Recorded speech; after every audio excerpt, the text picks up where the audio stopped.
Okay, so the game just started, and we've watched the opening cinematic, and we've done the trial level to become a Raven. And after that, I went ahead and sold off some parts I felt I didn't really need, the shoulder missiles, the standard generic rifle, and I went ahead and sold off the left arm blade. Even though that left arm blade is actually practical, and it's not that bad to have, and it's pretty cheap, I really wanted to just make sure I could afford the 500 round machine gun. And that's all I've got equipped at the moment. I don't even have a radar. I can't see them on my radar at the top right of the screen. But for your basic arena battles, you don't really need a radar at the beginning. I mean, you're definitely going to want one later as the opponents get harder.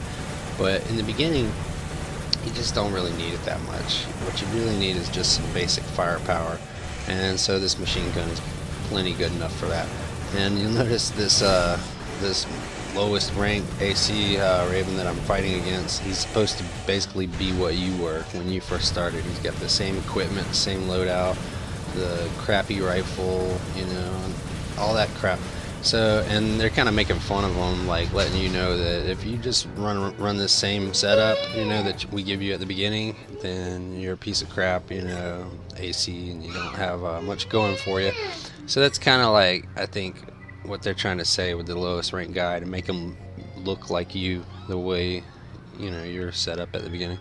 And he's really easy, and you take him down pretty easy. And after you take him down, if you back out, you'll see you get some mail, and they'll tell you that you got a new part, like new back-mounted missiles.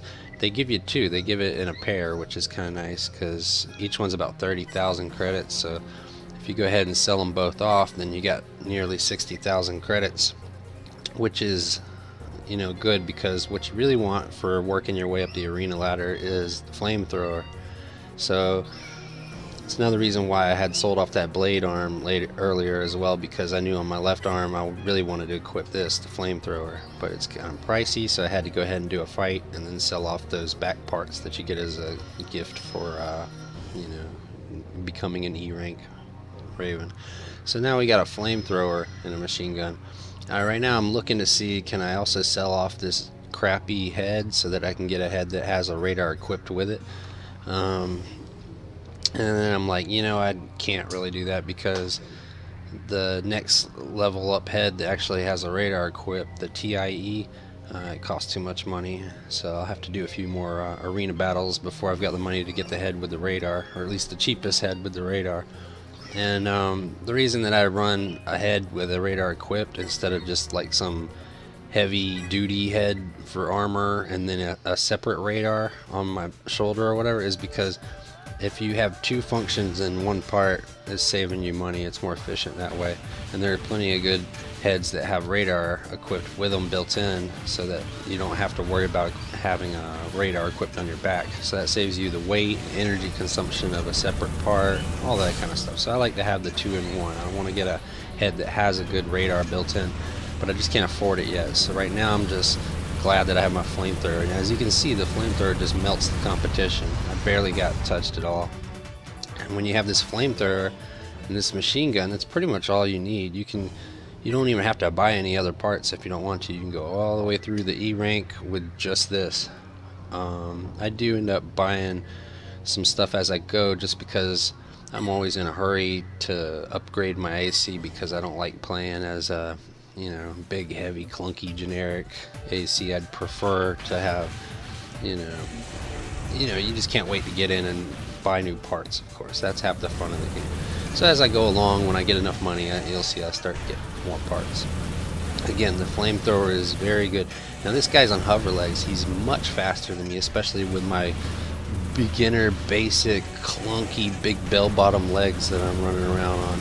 My character is very sluggish. It has like pretty much the worst mobility, right now, and I'm against a guy with fast hover legs, so it was harder for me to get a bead on him. But here I am celebrating.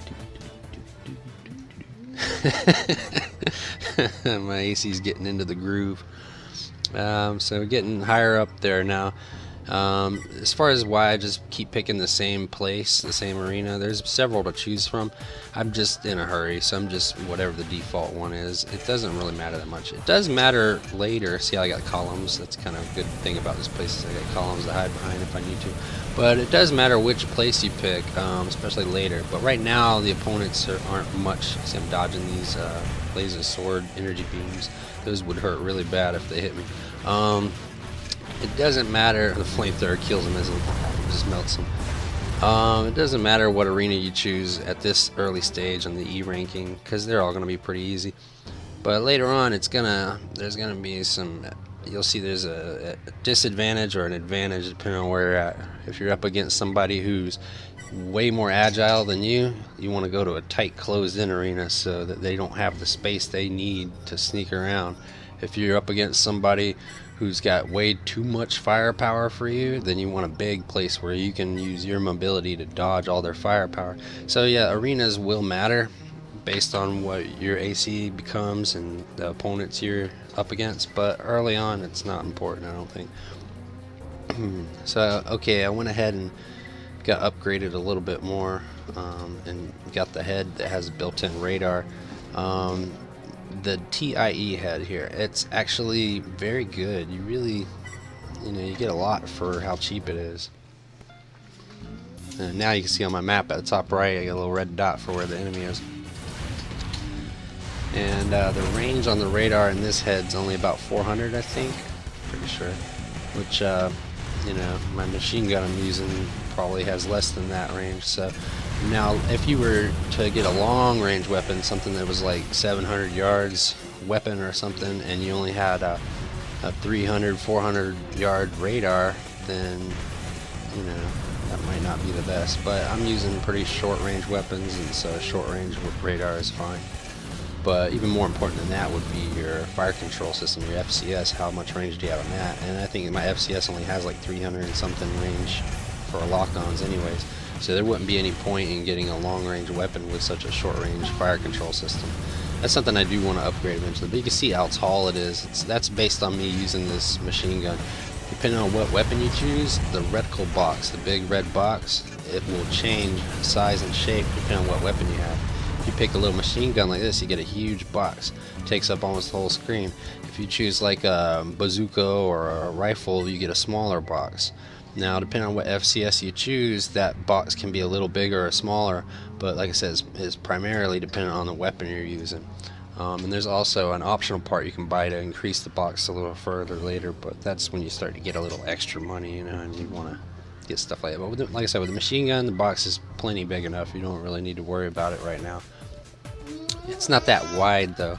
Wouldn't mind buying an FCS that has a wide and shallow versus a standard or a narrow and deep size. Those are the three choices when it comes to FCS systems. Is you get wide and shallow, so you don't have a lot of long range, but it's super wide. Narrow and deep, which it sees farther away when it gets the lock-ons at a distance. But it's narrow, so people can get outside the edge of your sights, and you can lose your lock-on too easily for arena matches. So I don't really like narrow and deep boxes. Then you got standards that are like this. They're pretty much a square. Anyways, FCS aside, right now I'm doing just fine with this flamethrower, basically. But every time I get hit, I get a little stunned. I can't strafe for a minute. I can't move for just a minute. I get kind of frozen. That's because my AC doesn't have that much stability, and it doesn't have the optional part. I think it's called something stab or whatever. There's an optional part that allows you to shake off a stun a lot faster when you get hit. It's like $20-something thousand or something, but I don't have that right now. So I'm trying not to get hit and stuck too much, but I'm kind of a sloppy AC with these big clunker legs. Can't wait to upgrade those. I got the upgraded head for radar now, so I have my basic radar, I have my flamethrower, I have my machine gun. The next thing I'm thinking about is either going to be a generator or the legs. Probably the legs first, just to give me more mobility. Also, these legs kind of suck some of your energy anyways, because the energy requirements to power the legs, and with such a lousy generator I tend to run out of juice pretty quick. So I try not to boost as much as I really want to.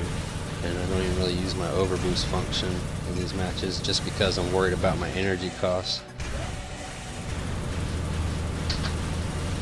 This guy right here is toast. See, that flamethrower is pretty much all you need for the arena matches. There's some other strategies you can go for. It doesn't have to be this flamethrower method, but it's so easy and efficient. It's a good way to rack up some cash and get through the ranks pretty quick. So let me see if I can get rid of these giant clunky bell bottoms and get some lightweight legs. Now, out of all the lightweight legs, the Huso are the lightest and have the most maneuverability. Their only drawback is that they can't carry as much weight. But I'm not trying to carry a lot of weight anyways at this stage. Carrying a lot of weight would be if I had some big mega weapon, but I don't have any big mega weapons, and it's not gonna be anytime soon, you know. So right now, might as well have the advantage of having the lightest, most agile bipedal legs. Now there are faster legs, like or not legs, but there's like if you get the hover legs, where you're on a hover platform, or if you get the quad legs, where you're like a spider, you can move around quicker when you're just walking. You move smoother and faster, you turn smoother, faster. However, you don't have the ability to rise and hop as well. You know what I mean? You can't, and they suck more energy to power, and you know, there's little issues with energy amount, energy surplus, things like that.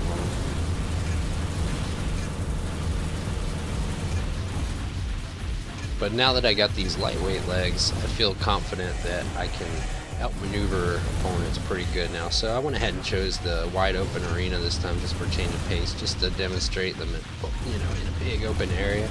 No matter what he does or how he moves, I can, you know, outpace him. I can outstrafe him. I can outturn him. So even though my health has diminished a bit, you know, because, you know, I was soaking up some shots as I was outstrafing him, he was soaking up a lot more damage, so I was willing to kind of go with it because I knew where it was headed and I knew I was going to get it, you know what I'm saying? Whereas if I had the slow, clunky legs, might not have been able to pull that off, you know what I mean? I might end up in situations where I was strafing along with him and he ended up behind me, you know, and I had to slowly try to turn around and figure out my bearings.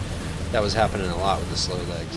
It still happens with the good legs, just because I'm not that coordinated, you know. I'm trying to use the flamethrower, which is like the circle button, at the same time that I'm using my machine gun, which is the square button, at the same time that I'm like strafing with shoulder triggers and using the X button to boost occasionally and turn and all these things all at the same time. And you know, it's a lot to coordinate, you know what I mean? So I can get a little clumsy, and sometimes I'll find myself, you know, flamethrower and no machine gun, like, oh, what am I doing here? I might as well be shooting my machine gun at the same time, or, you know, or I'll forget, you know, how to smoothly maneuver around and turn well because I get stuck being comfortable, like in some kind of strafing pattern or something, you know, and that's just laziness and bad coordination on my part.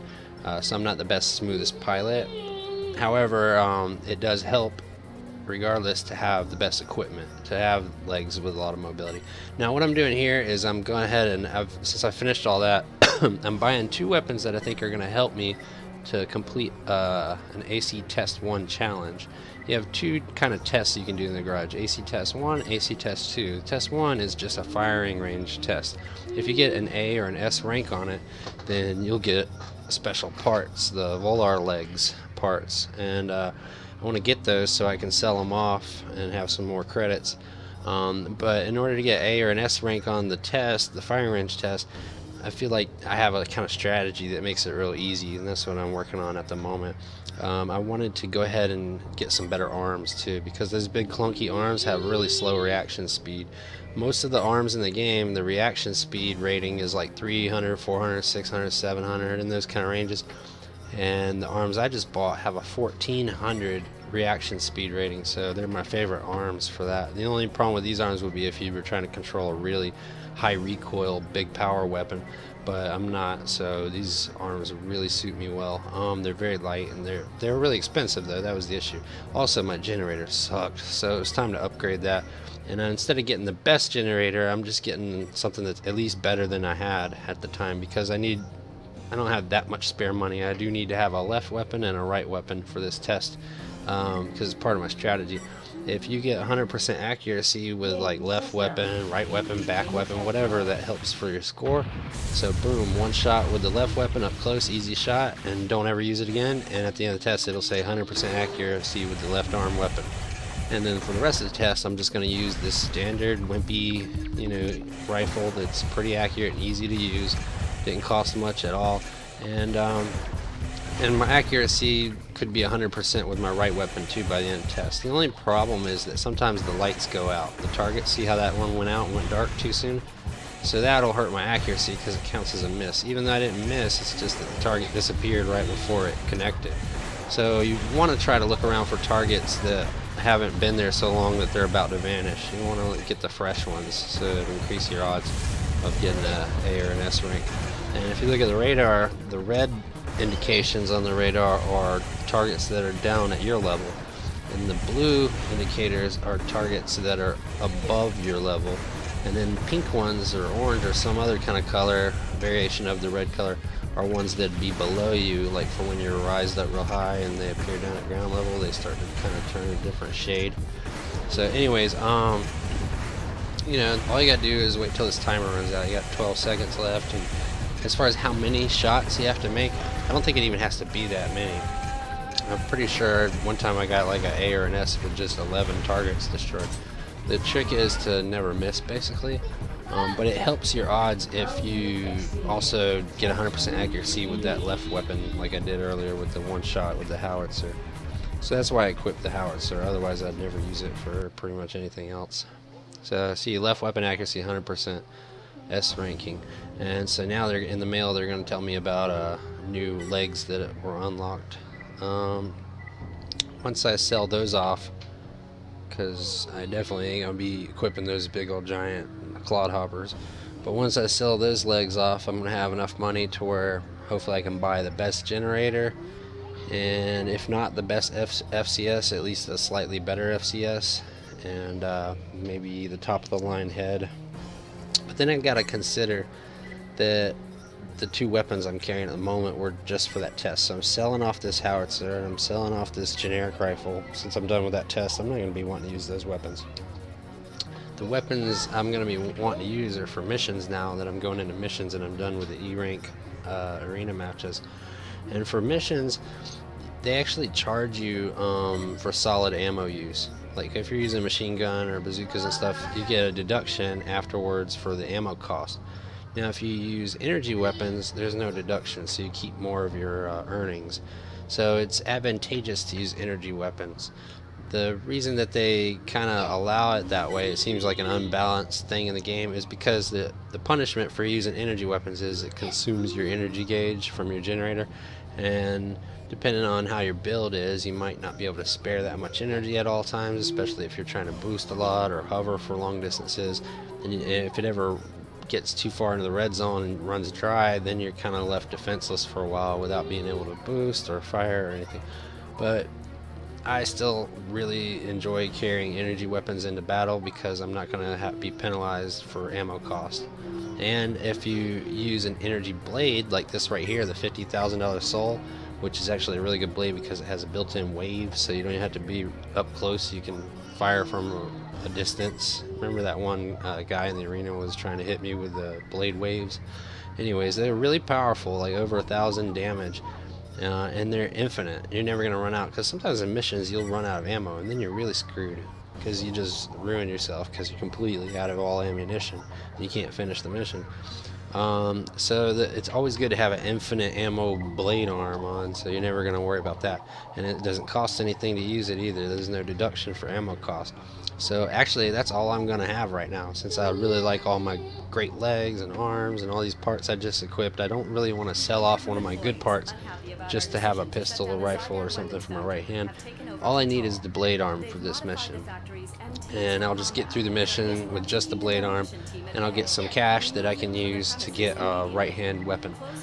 Now some missions you can't use just the blade arm, like there were 2 missions available, and one of them was like defend the arena, and then there was this one. Now the defend the arena one, if I tried it there with just a blade arm, I might be in some trouble because they have these little tiny enemies that are short, and I'm pretty sure that the blade wave goes right over their head. Now you can probably kill them right up close with the physical impact of the blade itself, maybe, but maybe not.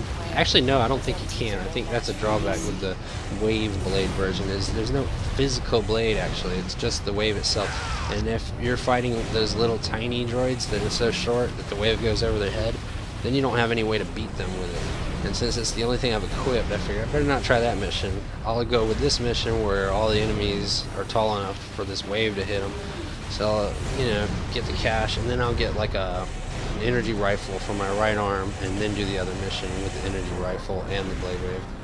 But I might have to get a cheaper blade in order to get that really expensive rifle, because I'm only getting 11,000 credits from this mission. So I'm thinking, like, I'll get the generic level 1 $11,000 blade arm and then the rifle. And if I can't afford to have both of those, then I'll just get the rifle and no blade arm at all. And then later I can get a good blade later on down the road, because it's more important to have the rifle because you can hit anything, whereas this blade wave will only hit things tall enough. Well, I mean, I don't know, we'll see how it goes. Basically, in that mission, you were killing innocent factory workers, and so now you're getting some mail about them trying to justify their actions for commanding you to murder innocent people. And you get a little more story in the mail and all this kind of stuff. And they're kind of hinting that this thing called the Controller made them do it, and it's this all-powerful evil AI, and kind of, talking about that. Because at the end of the game, that's the final boss, basically, is the AI Controller. It's kind of oppressing everyone or something like that. So, yeah.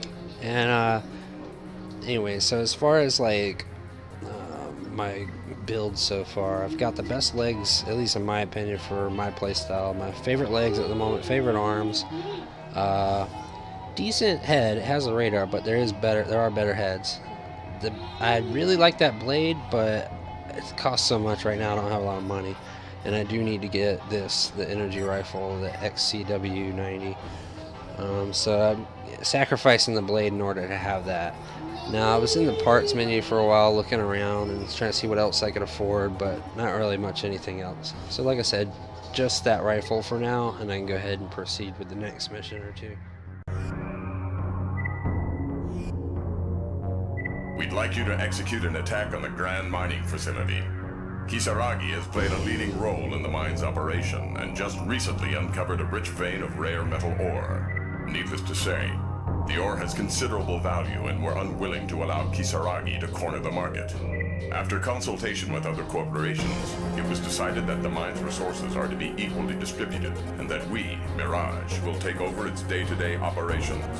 However, although Kisaragi agreed to this, they continue to mine the ore and are in clear violation of the arrangement that was settled upon. We want to avoid damage to the mine and its assets, but all Kisaragi personnel are to be removed from the facility. So basically what they're saying is, they need you to kill some more innocent people. It's like all these 3 different powerful corporations that are basically just trying to get rich off of, building shit, mining shit, whatever, weapons, and,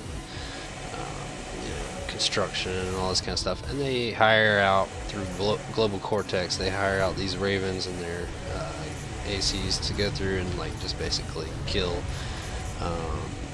their competitors.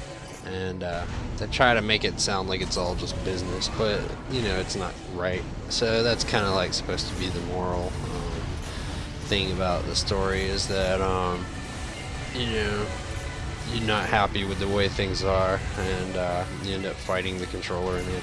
But the thing is you seem to have no problem accepting all these missions. It's no matter what mission choices you're given, you have to be some kind of murderer, It's you can either kill for these guys, or you can kill for these guys, or you can kill for those guys. So, there's no point in really worrying about it. Now, you can say that, what, this mission sounds morally wrong. I'm gonna ignore that mission and accept a different mission and try to play through that way. I think sometimes missions will disappear, well, you chose not to do that mission 2 or 3 times in a row and it's not there anymore, and here's some other missions instead. So you might be able to play out the game and beat it, by being moral and choosing a side with just one company, or do this and that. I'm not sure, because every time I've ever played the game, I just ran through and like did whatever level I wanted, you know. I destroyed that ore right there. Those ore pieces, like the pile of ore I just destroyed, you get a deduction. So we'll see how much they take out of my pay for that. Let's see, $800. That wasn't that bad. But anyways, those are what not to destroy if you're playing that mission, basically.